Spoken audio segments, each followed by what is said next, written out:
Hey everybody, it's Marcus again with Awareness Branding Consulting. And today's video is going to be about shareholders agreements, operators agreements, right? Depending if you're LLC or C Corp. So I actually made a mistake when early in my career in not truly understanding how important it is to have an actual operators or shareholders agreement in place to protect not only the members but the company itself, right? Because in business it's important to remember that the business always comes first, right? Without the company, nothing else really matters. So the interests of the company again always come first. And this video is going to talk about the different important points that need to be included in a shareholders agreement that I wasn't aware of when we first started. And again, this has to do with some recent blog posts. This is the how do I say this? This is probably one of the most important videos for starting a business and for those who have partners. So again, I will share my experience with you quickly before I kind of get into the main points and dive into different clauses that I feel are important to have in a shareholders or operators agreement. So basically what can happen when you don't have an official shareholders agreement in place is there is an opportunity for a lot of conflict to happen.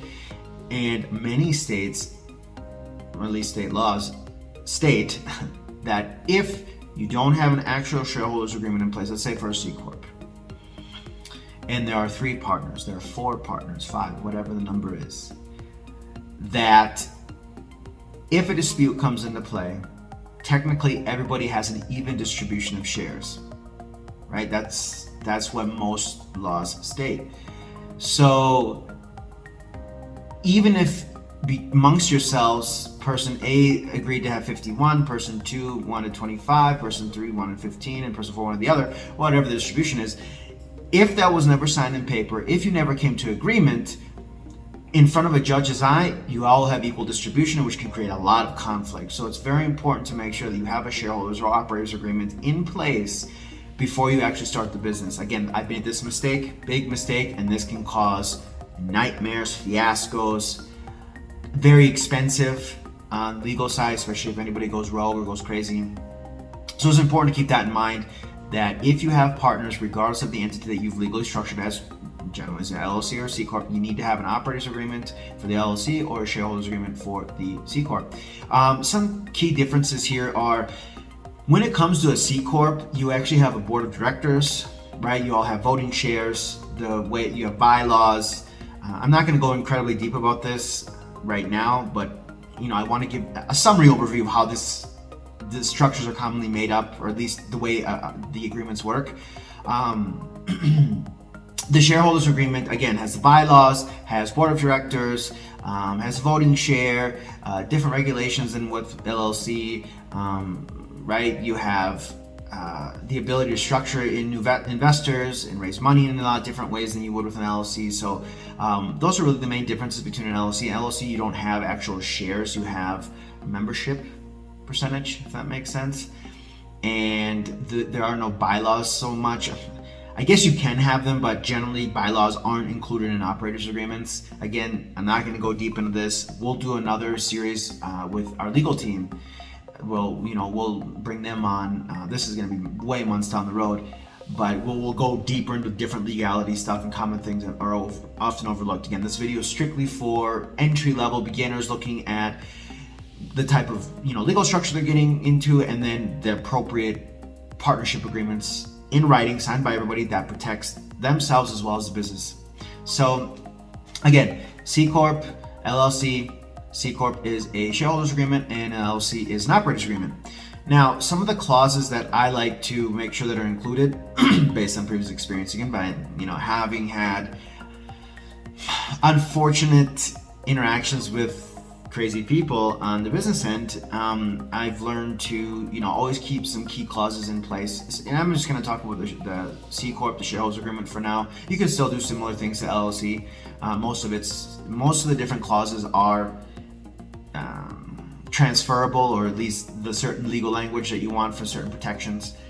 But in the case of a C Corp, I always want to make sure we have a drag along clause, right? So basically that means if someone comes to offer to buy the company and someone on the board is so emotionally attached and it's the baby, it's their baby, they don't want to get rid of it, they're automatically forced to sell their shares with everybody else, like over a majority rule, at a fair value price, just like everyone else is getting, right? This is very important because, again, it protects the company. And this can happen. People can get very emotionally attached to their businesses, and you see it all the time. It's my baby. Oh, I love, So make sure you have a drag-along clause. Different clauses such as preventing theft, right? Having the ability to remove a rogue shareholder with a majority vote is absolutely critical, whether that's through theft, through fraud, endangering the company, putting at risk to go bankrupt or cause severe financial damage. You need to have a clause in that allows people to have, allows the board to have an emergency meeting to vote and revoke any access to financials, to any power, so you can keep the business safe while you figure out what to do with that shareholder. There's also another clause that you can force them to sell their shares. So before I get to that point, how do I get into this? So many people ask, is there a way that we can forcibly remove the shares from a shareholder or membership, right, from a membership person, and just kick them out and get all the shares back and not have to pay anything out? No, you can't.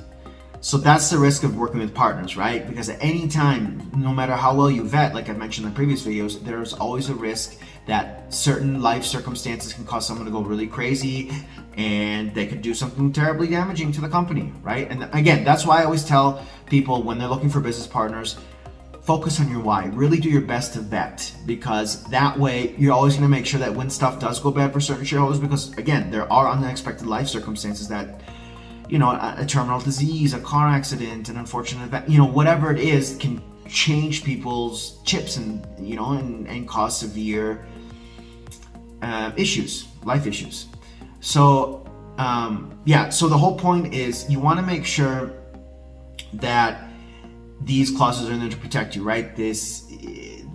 Sorry, got sidetracked here. What I wanted to finish was saying that, you can't forcibly take all the shares away from your partners or partner, but what you can do is you can force them to share if they've been caught of embezzlement, theft, anything that really puts the company in danger. There has to be a vote, and you have to do all these different legal processes and